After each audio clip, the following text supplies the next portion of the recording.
Halo Sobat Misteri, kalian percaya nggak sih kalau sebuah kamar kos yang udah bertahun-tahun kosong ternyata masih menyimpan sesuatu yang nggak pernah benar-benar pergi dari situ? Kisah ini dialami oleh seorang wanita lulusan baru asal Kerawang bernama Naya.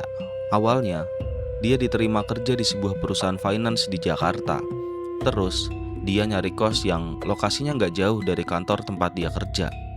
Nggak ada yang aneh di hari-hari pertama, tapi setelah seminggu, gangguan itu terasa kayak terus-terusan neror dirinya. Sampai akhirnya, Naya berhasil mengungkap misteri 8 tahun lalu di kosan itu. Penasaran bagaimana cerita selengkapnya? Oke, bagi teman-teman yang punya pengalaman mistis, boleh banget berbagi pengalamannya kepada kita. Kirim cerita teman-teman ke email berikut ini. Oke, tanpa berlama-lama lagi, mari kita masuk ke ceritanya.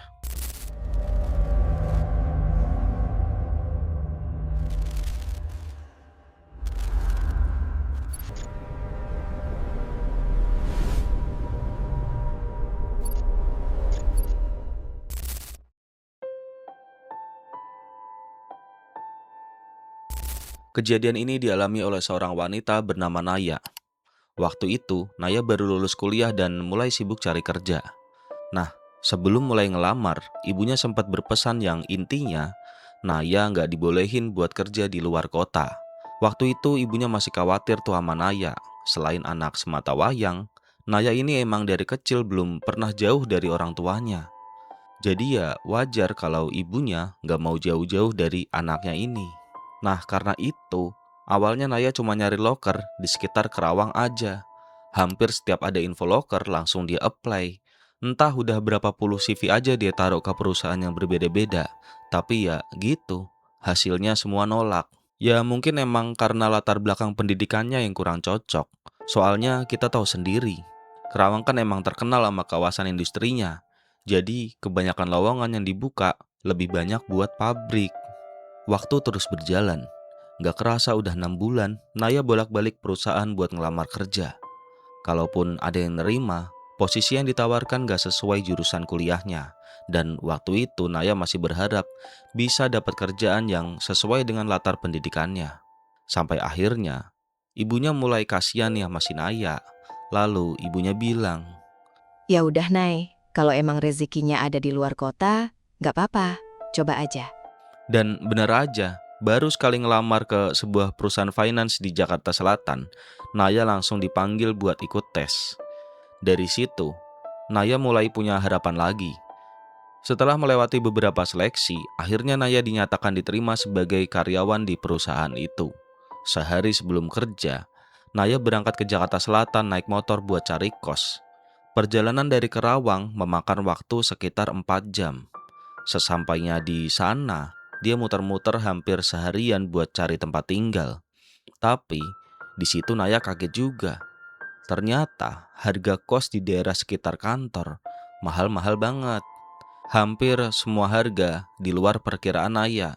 Sampai akhirnya, Naya nemu satu kos yang harganya jauh lebih murah dibanding kos-kosan lain.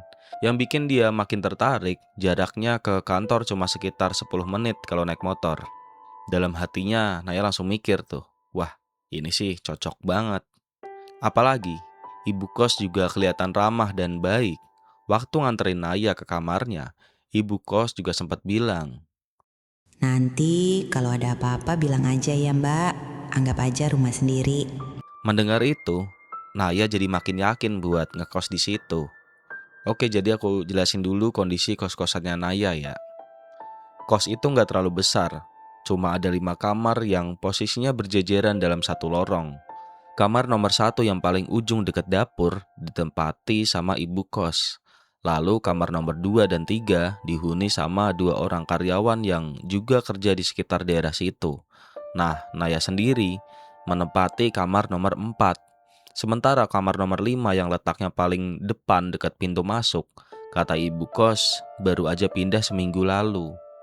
Nah, akhirnya sore itu Naya resmi menjadi penghuni kamar kos-kosan itu. Barang bawaannya juga nggak terlalu banyak, jadi nggak sampai sejam lah buat beres-beresin semuanya. Malam itu, Naya juga sempat keluar sebentar buat beli makan sama beli beberapa kebutuhan buat besok kerja.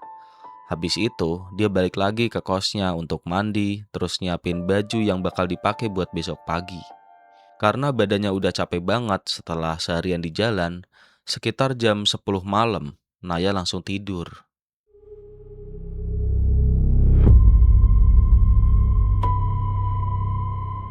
Keesokan paginya sekitar jam 5, alarm di HP Naya berbunyi. Hari itu adalah hari pertama Naya buat bekerja di perusahaan finance tempat dia diterima.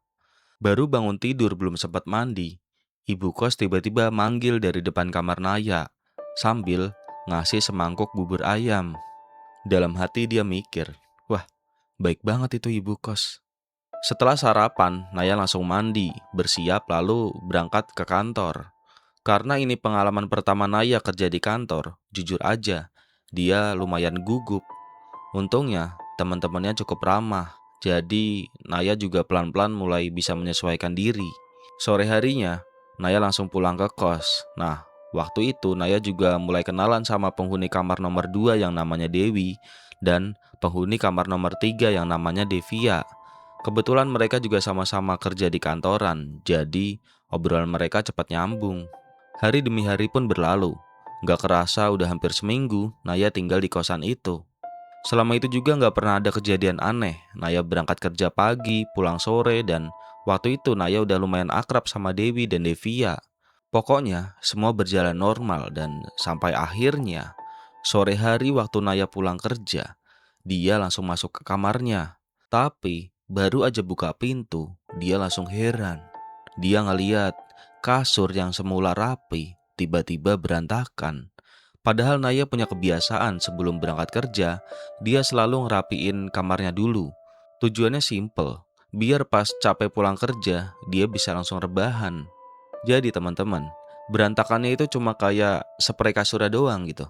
Sementara barang-barang yang lain masih normal, masih tertata rapi. Waktu itu Naya cuma mikir, ah mungkin tadi pagi lupa ngerapiin kali ya. Jadi dia nggak terlalu mikirin waktu itu. Lagian selama tinggal di kosannya itu, suasana kos juga tenang-tenang aja. Penghuninya ramah, ibu kosnya juga baik. Jadi kalau ada kejadian kecil kayak gitu, Naya pasti mikirnya ke arah yang positif aja. Singkat cerita, habis mandi sama beberes kamar, Naya langsung rebahan di kasur sambil nelpon ibunya di Kerawang. Ya namanya juga anak baru ngerantau, pasti tiap hari ngabarin orang tuanya terus. Nah, pas lagi asik ngobrol, tiba-tiba ibunya nanya. Kamu lagi di luar ya, Nay? Enggak kok Bu, ini Naya lagi sendiri di kos. Oh, kirain suara rame-rame lagi di luar. Ah, enggak kok Bu. Setelah itu, mereka lanjut ngobrol biasa membahas hal lain. Naya juga nggak terlalu mikirin apa yang tadi dibilang sama ibunya. Nggak lama setelah teleponan ditutup, Naya langsung tidur. Soalnya besok pagi dia harus kerja lagi. Jadi malam itu dia memilih buat tidur lebih awal.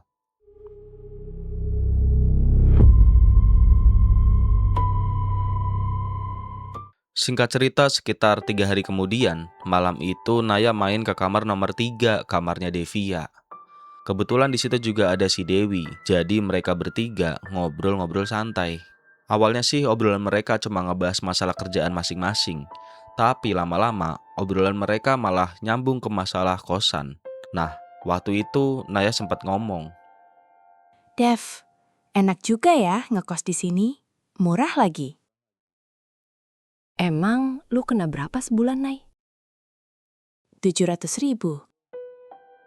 nah, abis denger jawaban Naya, Dewi sama Devia langsung kelihatan kaget.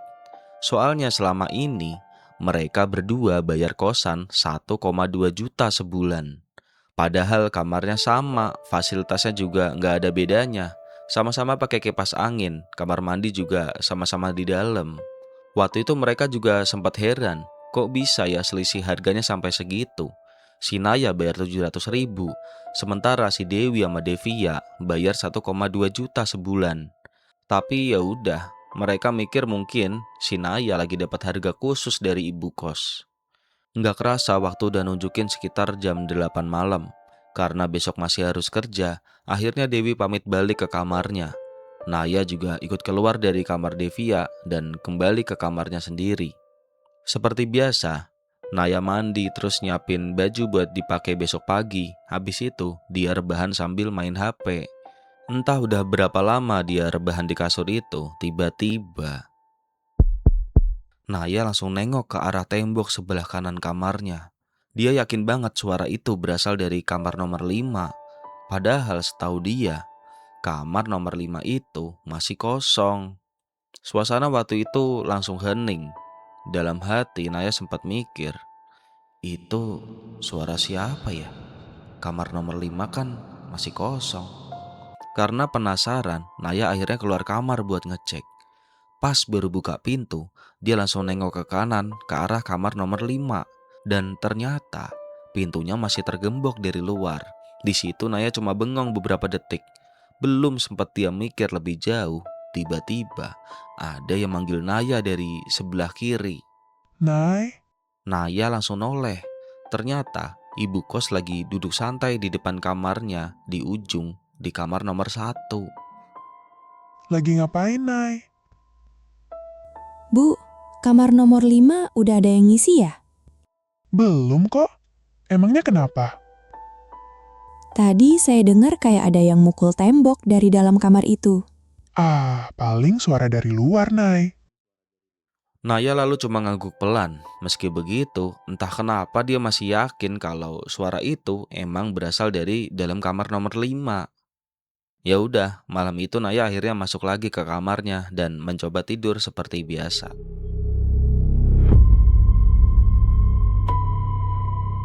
Hari demi hari pun berlalu. Gak kerasa hari Minggu akhirnya tiba. Siang itu suasana kos sepi banget. Dewi sama Devia pulang ke rumah orang tuanya masing-masing. Sementara ibu kos juga lagi pergi entah kemana. Pokoknya waktu itu semua kamar tergembok dari luar. Tinggal kamar Naya aja yang masih ada orangnya. Karena gak ada kerjaan, seharian Naya cuma rebahan di kamar. Kadang main HP, nonton YouTube, terus ketiduran sebentar. Pokoknya hari itu dia cuma males-malesan aja di kosan. Menjelang sore karena udah mulai bosen, akhirnya Naya memutuskan buat keluar jalan kaki buat cari angin. Nggak jauh dari kosan itu, dia nemu warung kecil. Di situ Naya beli minum sambil beberapa jajanan. Pas lagi bayar, ibu yang punya warung tiba-tiba nanya, Mbak, kamu ngekos di situ ya? Iya Bu, baru beberapa hari ini Bu. Oh ya udah, hati-hati aja ya. Di situ Naya cuma senyum sambil ngucapin terima kasih. Waktu itu dia nggak ngerasa ada yang aneh sama sekali dari omongan ibu warung itu. Singkat cerita menjelang maghrib, Naya balik lagi ke kosan. Malam harinya, dia cuma rebahan di kasur sambil dengerin musik pakai headset. Entah udah berapa lama, tiba-tiba dari dalam kamarnya, Naya dengar kayak suara pintu dibuka. Di situ Naya langsung ngelepas headsetnya dan diam beberapa detik. Gak lama kemudian, kali ini dia yakin banget tuh kalau suara itu berasal dari pintu kamar nomor 5. Dia yakin banget ada yang buka kamar nomor 5 itu. Nah di situ karena penasaran, Naya langsung bangun dan keluar dari kamarnya. Begitu nengok ke arah kamar nomor 5, pintunya masih tertutup rapat, bahkan gemboknya juga masih terpasang dari luar. Di situ Naya cuma berdiri beberapa detik sambil ngeliatin pintu itu. Dalam hati dia sempat mikir, perasaan tadi jelas banget suara pintunya. Karena gak nemu apa-apa, akhirnya Naya balik lagi ke kamarnya. Dia berusaha mikir positif. Mungkin aja tadi cuma salah dengar atau suara dari luar yang kebetulan mirip suara gagang pintu sebelah. Malam itu Naya ngunci pintu kamarnya, mati lampu terus rebahan di kasur. Tapi entah kenapa, malam itu dia ngerasa lebih susah buat merem dibanding malam-malam sebelumnya. Waktu itu, pikirannya terus kepikiran sama kejadian-kejadian aneh yang belakangan ini dia alamin. Mulai dari kasurnya yang tiba-tiba berantakan, ibunya yang ngaku dengar suara rame pas lagi teleponan, suara pukulan tembok dari kamar nomor 5, sampai kejadian barusan waktu dia dengar suara pintu kamar nomor 5 itu kayak dibuka. Waktu itu untuk pertama kalinya, Naya ngerasa agak gak nyaman tinggal di kosan itu. Tapi dia masih berusaha buat nenangin dirinya sendiri. Dia mikir mungkin semua itu cuma kebetulan aja.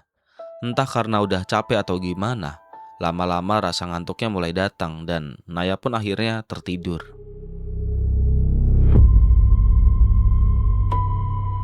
Keesokan harinya sepulang kerja, Naya main lagi ke kamar nomor 3, kamarnya Devia. Kebetulan waktu itu Dewi juga belum pulang, jadi cuma mereka berdua aja yang ngobrol. Awalnya mereka cuma cerita soal kerjaan, tapi lama-lama Naya jadi kepikiran lagi sama kejadian-kejadian aneh yang belakangan ini sering dia alami. Dev, lu pernah ngalamin kejadian aneh nggak sih selama ngekos di sini?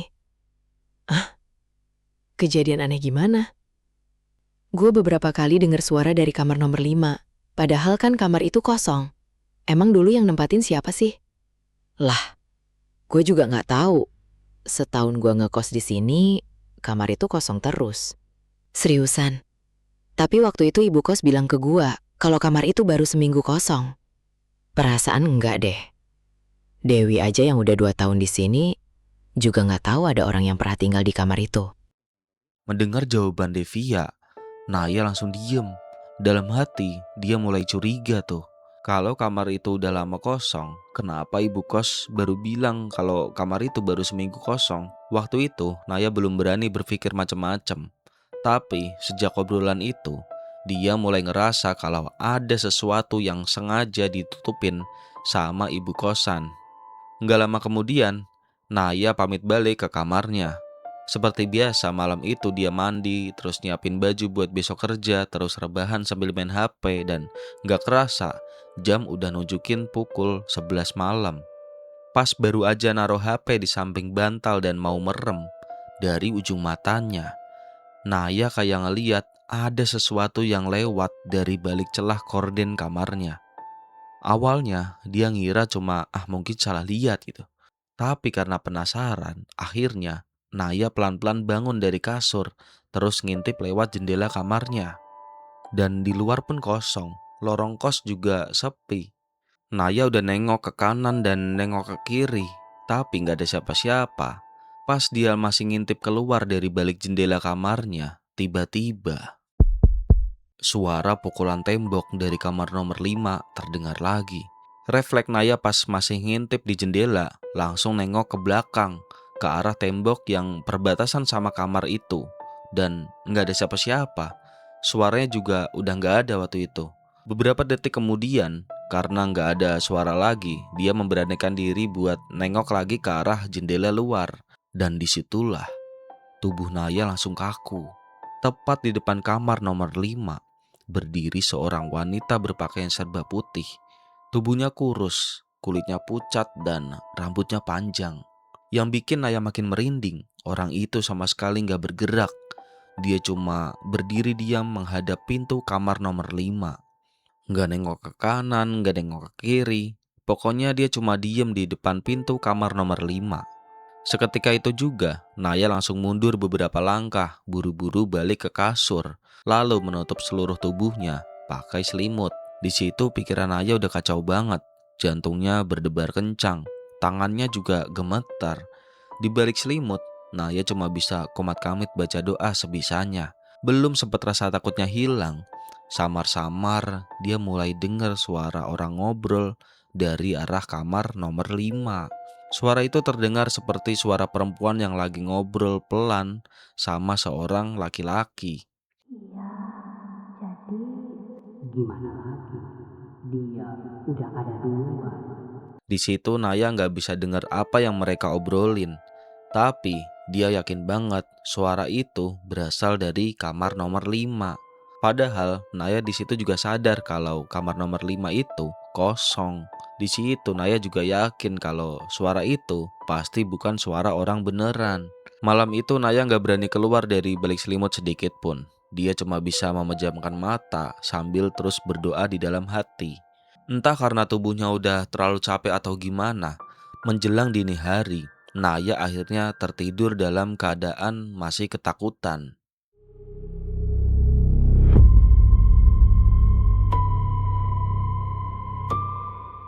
Pagi pun tiba. Entah karena semalam sama sekali nggak tidur nyenyak, pagi itu Naya bangun kesiangan. Jam udah nunjukin sekitar jam 7 pagi. Dia langsung kaget. Alarm yang dipasang semalam juga nggak kedengeran sama sekali. Pas lagi buru-buru bangun dari kasur, pandangan Naya langsung ngarah ke arah jendela. Dia langsung diem di situ. Korden kamarnya udah kebuka lebar. Padahal dia masih ingat kalau semalam dia cuma ngintip keluar lewat sela-sela korden. Tapi dia juga yakin banget kalau abis itu dia nggak ngebuka kordennya, apalagi sampai ngebuka selebar itu.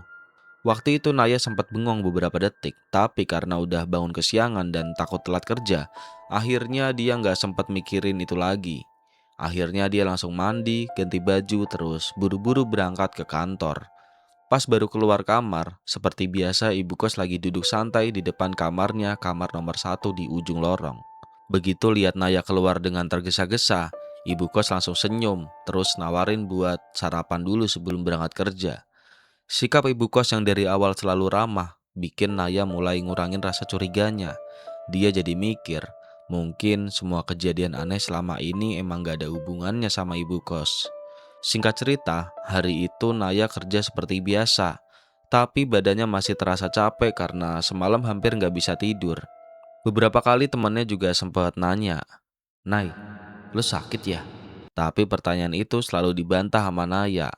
Nggak terasa sore pun tiba. Naya langsung pulang ke kos. Pas masuk lorong, Dewi sama Devia udah masuk ke kamar masing-masing. Sementara ibu kos lagi bersih-bersih dapur yang letaknya di ujung lorong, persis di depan kamarnya. Waktu itu tiba-tiba Naya kepikiran soal kejadian tadi malam. Daripada terus mikirin sendiri, mending sekalian aja dia nanya langsung ke ibu kos. Sambil masih ragu-ragu, Naya akhirnya nyamperin ibu kos. Bu, saya boleh nanya sesuatu? Boleh dong, Mbak. Emangnya ada apa? Saya akhir-akhir ini ngerasa agak aneh sama kamar nomor 5. Hah? Aneh gimana, Mbak? Saya beberapa kali dengar suara dari kamar itu, Bu. Padahal kamar itu kan kosong ya, Bu? Yakin? Dari kamar itu, Mbak? Iya, Bu. Saya yakin banget. Tanpa banyak ngomong, ibu kos langsung ngajak Naya ke depan kamar nomor 5. Ibu kos langsung ngambil kunci dari sakunya, terus ngebuka gembok yang tergantung di pintunya. Begitu pintu dibuka, Naya langsung ngeliat isi kamar itu. Emang bener, kamarnya kosong, lantainya banyak debu. Di ujung-ujung tembok juga banyak sarang laba-laba. Kasurnya udah nggak ada, lemarinya juga udah kosong. Bahkan pas Naya nengok ke kamar mandi, kerannya juga udah dilepas. Ngeliat ekspresi Naya yang masih bingung, ibu kos akhirnya mulai menjelaskan. Sebenarnya kamar ini udah lama nggak dipakai, Mbak. Soalnya gentengnya bocor. Nanti kalau udah ada rezeki, baru saya renovasi, biar bisa ditempatin anak-anak. Mendengar penjelasan itu, Naya cuma ngangguk pelan. Entah kenapa setelah ngelihat sendiri kondisi kamar nomor 5, pikirannya jadi sedikit lebih tenang. Dia mulai ngerasa mungkin selama ini kejadian-kejadian aneh itu emang cuma kebetulan aja. Apalagi ibu kos dari awal juga selalu baik sama semua penghuni kosan. Akhirnya Naya balik pamit ke kamarnya. Malam itu semuanya terasa normal. Nggak ada lagi suara pukulan tembok dari kamar sebelah. Nggak ada suara pintu yang kebuka sendiri. Nggak ada suara orang ngobrol dari kamar nomor 5. Bahkan malam itu, Naya juga nggak ngelihat penampakan apapun. Suasana kos juga terasa tenang, persis kayak malam-malam pertama waktu dia baru pindah ke situ. Karena badannya masih capek dan semalam kurang tidur, malam itu Naya memutuskan buat tidur lebih awal. Dia langsung memejamkan mata tanpa rasa takut seperti malam-malam sebelumnya. Untuk pertama kalinya setelah beberapa hari terakhir, Naya akhirnya bisa tidur dengan nyenyak. Tapi tanpa dia sadari, rasa tenang itu ternyata cuma berlangsung 1 malam.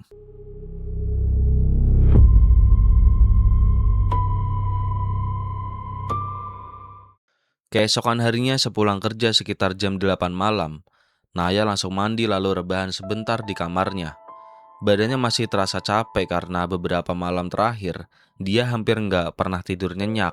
Belum lama rebahan, tiba-tiba ada yang ngetok pintu kamarnya. Pas dibuka, ternyata ibu kos lagi berdiri sambil bawa sepiring makanan buat makan malam.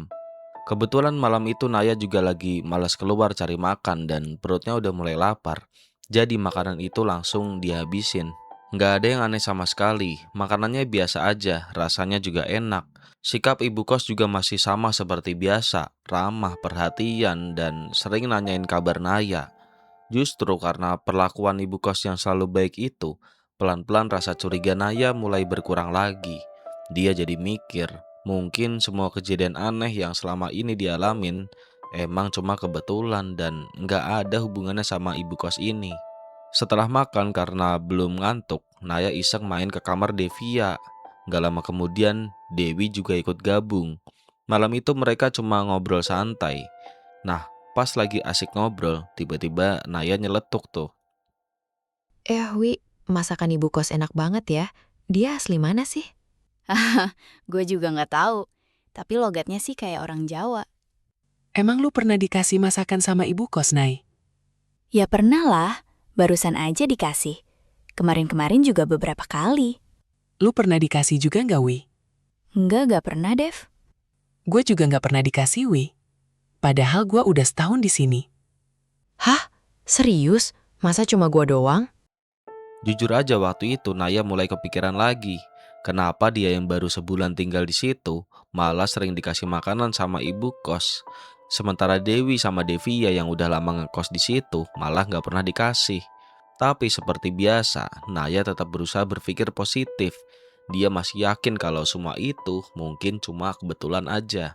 Nggak lama kemudian, obrolan mereka berlanjut ke topik lain. Sampai akhirnya sekitar jam 10 malam, Dewi sama Naya pamit balik ke kamar masing-masing buat istirahat. Malam itu Naya nggak main HP lagi. Dia langsung mencoba tidur karena besok harus berangkat kerja lagi. Tapi semakin lama dia meremin matanya, pikirannya malah terus muter-muter ngebayangin kejadian malam-malam sebelumnya. Waktu itu pikirannya kayak flashback sama kejadian-kejadian aneh di kosan itu. Entah kenapa, semakin malam matanya malah terasa semakin seger. Suasana kos malam itu juga sepi banget. Nggak ada suara TV, nggak ada suara orang ngobrol. Bahkan suara motor yang biasanya sesekali lewat juga udah mulai nggak kedengeran. Nggak kerasa jam udah nunjukin tepat pukul 12 malam. Di tengah suasana yang sunyi itu, tiba-tiba Naya dengar suara orang lagi ngobrol. Suaranya pelan, tapi masih cukup jelas buat didengar. Suaranya kayak seorang perempuan lagi ngobrol sama seorang laki-laki. Awalnya Naya masih nyoba mikir positif. Dia ngira mungkin itu suara dari luar kos. Tapi semakin lama dia dengerin, dia makin yakin kalau suara itu berasal dari balik tembok sebelah, dari kamar nomor 5. Di situ badan Naya langsung merinding. Dia cuma bisa diam sambil terus pasang telinga. Kurang lebih 2 atau 3 menit, suara itu masih terus kedengeran. Meskipun dia nggak ngerti mereka lagi ngobrolin apa, tapi jelas banget kalau ada 2 orang yang lagi ngobrol di dalam kamar itu. Padahal kamar nomor 5 itu jelas-jelas kosong. Gak lama kemudian suara itu mendadak hilang. Suasana balik hening lagi. Naya sempat narik napas lega, tapi baru beberapa detik kemudian tiba-tiba Nay, ada yang manggil namanya. Awalnya Naya kaget, tapi begitu sadar kalau suara itu mirip suara ibu kos, Naya langsung tenang. Tanpa mikir panjang, dia langsung turun dari kasur dan buru-buru bukain pintunya.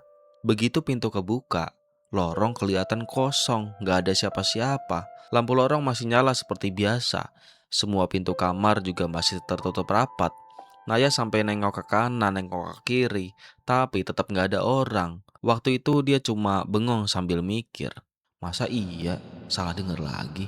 Karena gak nemu siapa-siapa, akhirnya dia masuk lagi ke kamar lalu ngunci pintu. Dia coba rebahan lagi sambil narik selimut sampai ke dada.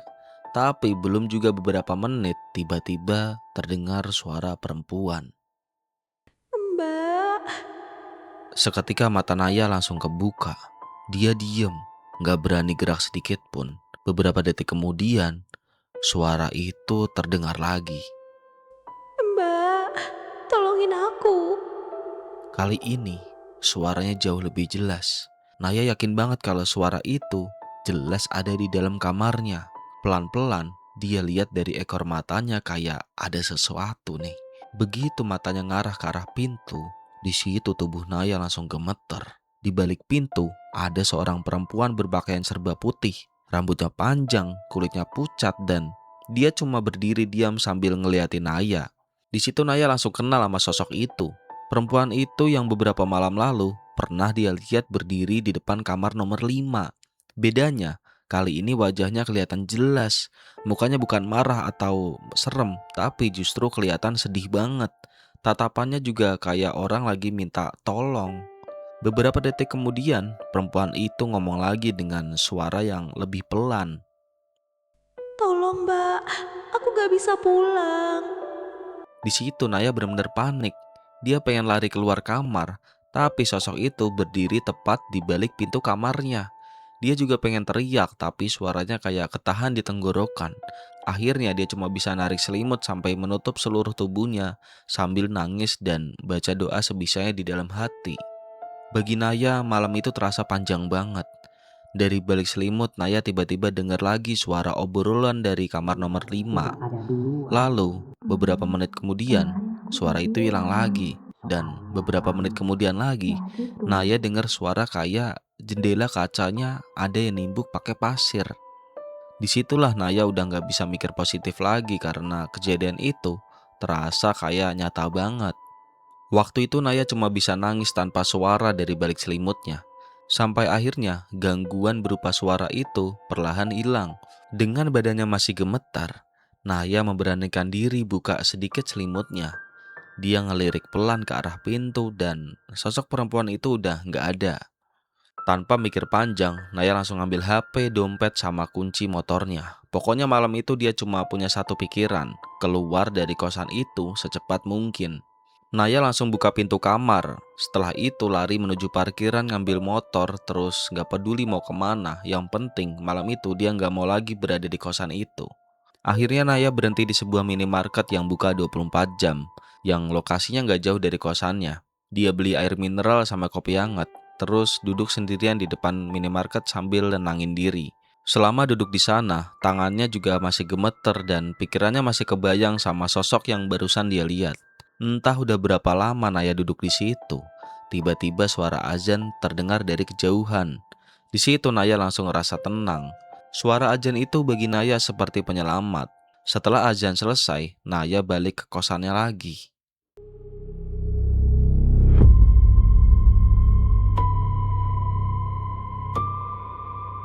Pagi itu sebelum berangkat kerja, Naya sengaja mampir ke warung kelontong yang letaknya gak jauh dari kosannya. Waktu itu ibu warung juga udah lumayan kenal sama Naya. Soalnya hampir tiap hari Naya papasan sama ibu warung itu. Pas Naya baru datang, ibu warung langsung nyapa.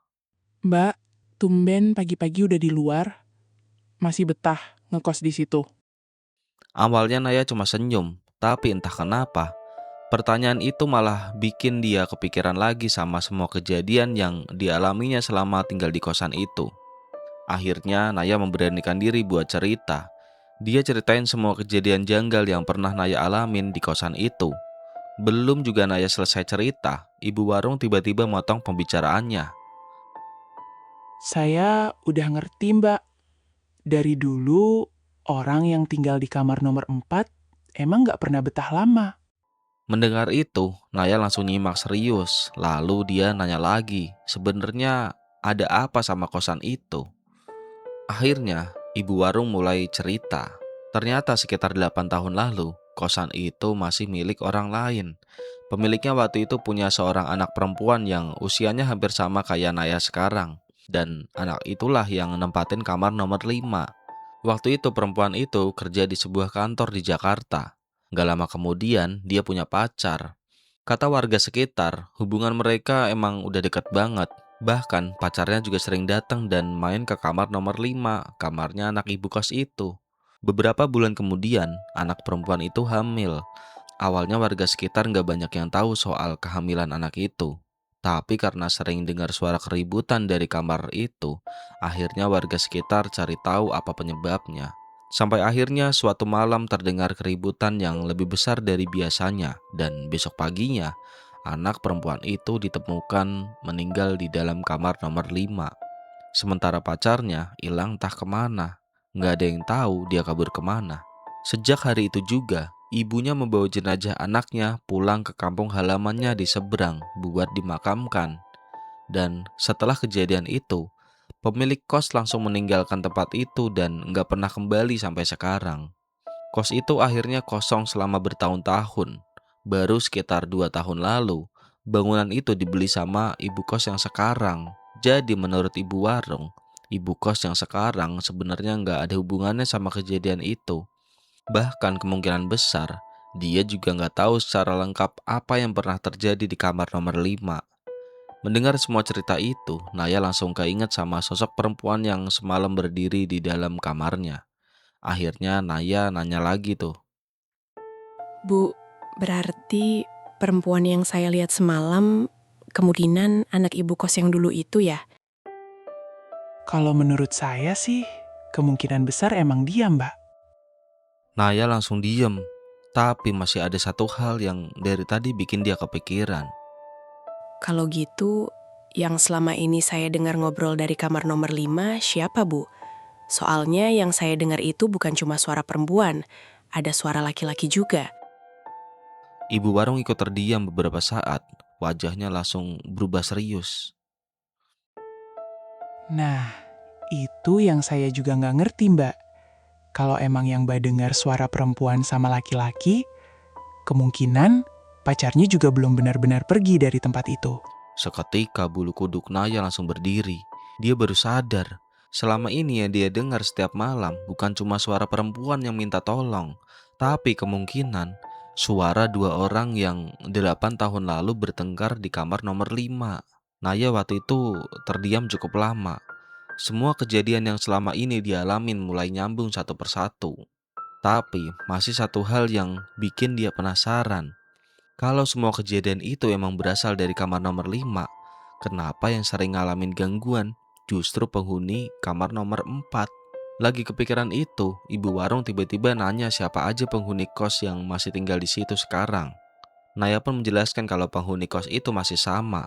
Masih ada Dewi, masih ada Devia, dan sama ibu kos yang sekarang tinggal di kamar ujung. Mendengar itu, ibu warung langsung diem beberapa saat. Wajahnya berubah serius, kayak lagi ngingat sesuatu gitu. Pelan-pelan ibu warung akhirnya cerita kalau sebenarnya bukan cuma Naya yang pernah datang ke warung sambil cerita soal kejadian aneh di kosan itu. Belum lama, Dewi juga pernah datang dengan wajah pucat. Waktu itu dia cerita sering dengar suara-suara aneh dari arah kamar nomor 5. Gak lama setelah itu, Devia juga pernah ngalamin hal yang hampir sama. Mendengar itu, Naya langsung kaget. Selama ini, Dewi sama Devia sama sekali nggak pernah cerita kalau mereka juga pernah ngalamin gangguan seperti apa yang dia alamin. Padahal hampir setiap hari mereka ketemu, ngobrol, bahkan sering kumpul bareng. Di situ, Naya mulai bertanya-tanya lagi, kenapa mereka pada diam? Belum selesai rasa penasarannya hilang, ibu warung kembali menambahkan satu hal lagi. Menurut ibu warung, yang paling aneh justru ibu kos yang sekarang ini. Soalnya sejak membeli kos itu sekitar 2 tahun yang lalu, ibu kos nggak pernah sekalipun cerita kalau pernah ngalamin gangguan aneh. Padahal hampir setiap hari dia tinggal di situ. Ucapan itu bikin Naya makin bingung. Di satu sisi, selama ini ibu kos selalu baik dan ramah sama semua penghuni. Tapi di sisi lain, rasanya aneh kalau orang yang tinggal paling lama di tempat itu justru nggak pernah ngalamin kejadian apa-apa. Sejak obrolan pagi itu, Naya sadar, misteri kamar nomor 5 ternyata jauh lebih rumit dari yang selama ini dia bayangkan. Oke teman-teman, jadi itulah kisah Naya yang ngalamin gangguan di kamar kosannya. Tidak semuanya bisa dijelaskan secara logika, namun yang pasti makhluk gaib itu benar-benar ada. Semoga dengan adanya cerita ini, kita semua bisa ngambil pelajaran. Karena bagaimanapun, kita cuma tamu di tempat yang sedang kita datangi. Oke teman-teman, sampai jumpa di cerita selanjutnya.